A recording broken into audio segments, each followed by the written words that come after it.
प्रभु भक्ति की महिमा अपरंपार है। कहा जाता है जिसने की प्रभु भक्ति उसकी होगी नैया पार। ऐसी नैया पार हो जाती है जैसे ही हमारे मातुंगाचार्य की नैया पार हो गई, जैसे ही नैया पार हो गई देवल की। देवल आप नहीं जानते उसे?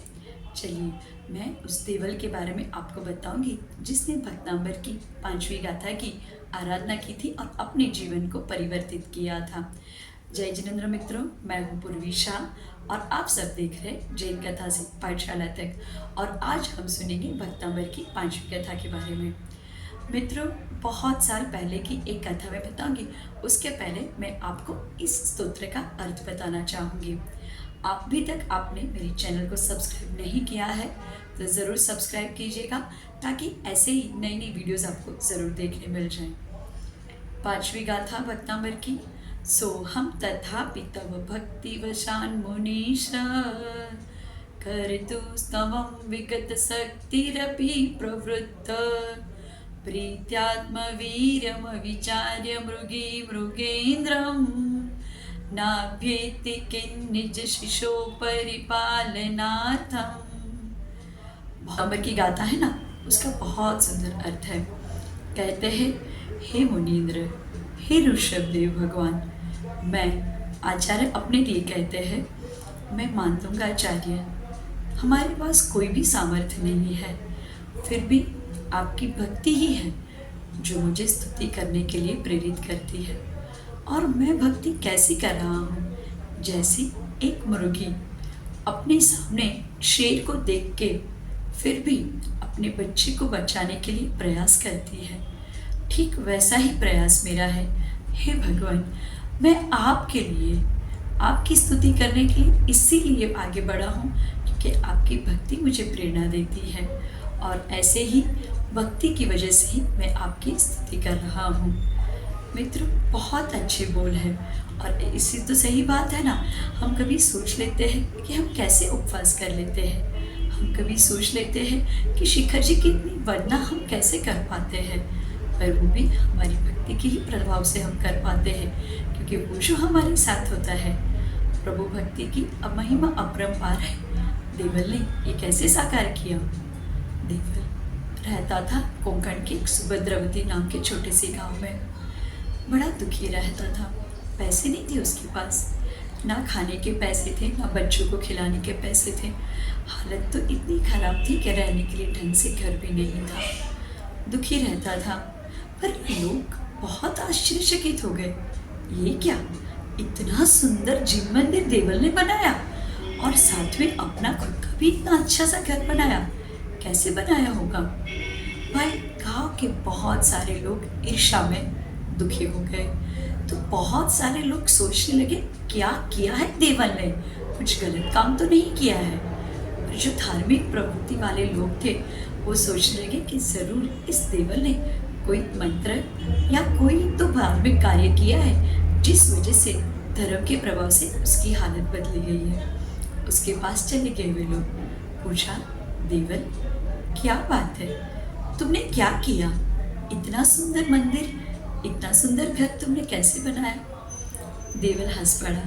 निखालस था, पैसे आने के बाद भी उसके पास कोई घमंड नहीं था। वो बोला, मैं क्या बताऊँ आपको, वो दिन मेरे जीवन का सबसे सुंदर दिन था। कहते हैं बच्चे खेल खेल के आनंद प्राप्त करते हैं, पर बच्चे के गिल्ली डंडे के खेलने तो मेरी जिंदगी बदल दी। सब आश्चर्य से उसके सामने देखने लगे। हंस पड़ा, बोला, बहुत दिन पहले की बात है, जब बच्चे खेल रहे थे, गिल्ली डंडा खेल रहे थे, तब वहाँ पे एक छोटा सा बच्चा आया। बच्चे के हाथ में एक छोटी सी पुस्तक थी।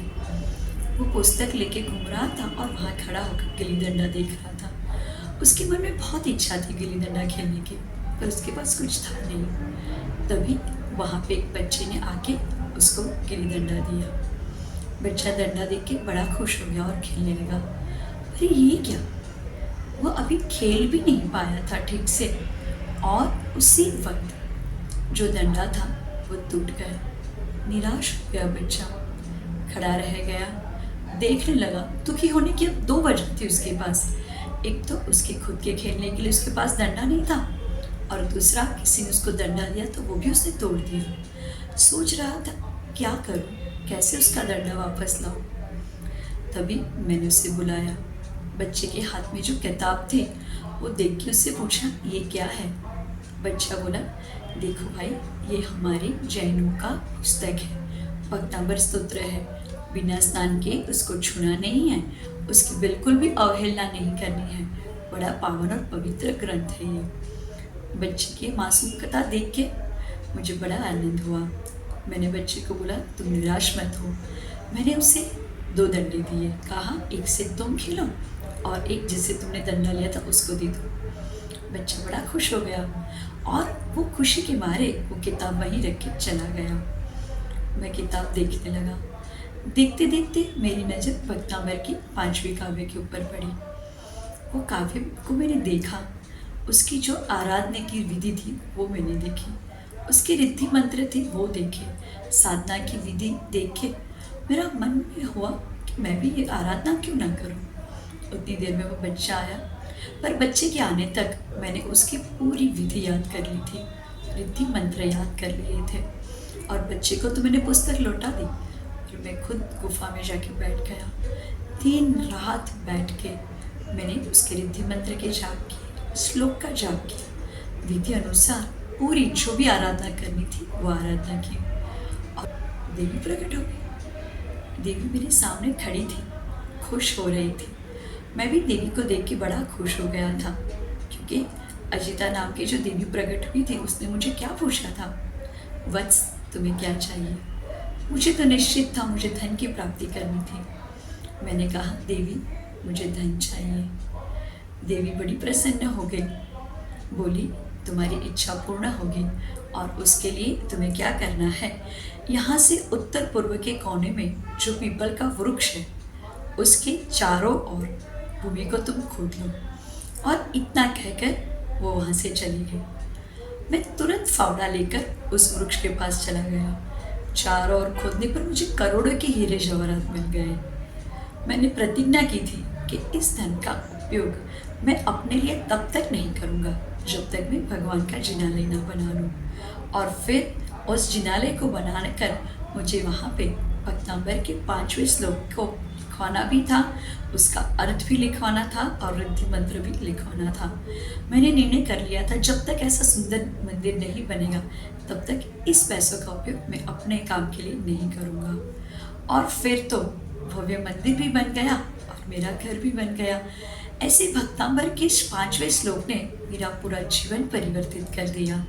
मैं भक्तांबर श्लोक को खूब मानने लगा। देवल की बात सुन के वहाँ पे खड़े लोग भी बड़े प्रसन्न हो गए। वो सब ने कहा, जहाँ श्रद्धा है वहीं तो जो भक्त है उसका मार्ग उन्नत होता है। श्रद्धा में बड़ी शक्ति होती है। और ये कहानी थी रोडपति से करोड़पति बनने वाले देवल की। अब क्या था, भक्तांबर के 5वें श्लोक के प्रभाव की घटना सुनकर वहाँ की जो प्रजा थी ना वो भी भक्तांबर के भक्त बन गई, और वो सभी ने जैन धर्म की भक्ति और शक्ति की ये झलक देखकर नमस्कार किया, जैन धर्म को नमस्कार किया, भक्तांबर को। लिए भक्तांबर स्तोत्र की जय। मित्रों, आप भी भक्तांबर के 5वें श्लोक की जो नेत्र संवरक काव्य भी है, कहा जाता है कि ये जो भक्तांबर का 5वां श्लोक है उसकी आराधना करने से हमारे जो आँख के रोग होते हैं वो भी दूर हो जाते हैं। तो आप सभी भी ज़रूर से इस भक्तांबर स्तोत्र का पाठ कीजिए, विधि के अनुसार पाठ कीजिए और अपने जीवन में एक सुखद अनुभूति अपने जीवन में प्राप्त कीजिए। भक्तांबर का जो रिद्धि जाप है ये है 5वें श्लोक का, ओम ह्रीम अरम नमो अनंतो ही जनाणुम जोम जोम नमः स्वाहा। और कहा जाता है कि स्वच्छ पीले वस्त्र पहनकर हमें इस मंत्र की आराधना करनी चाहिए। तो मित्रों, आप सभी भी ज़रूर इस मंत्र की आराधना कीजिए, और ऐसे ही और रोचक स्टोरी सुनने के लिए और जैन धर्म से जुड़ने के लिए मेरे चैनल को ज़रूर सब्सक्राइब कीजिए। जय जिनेंद्र।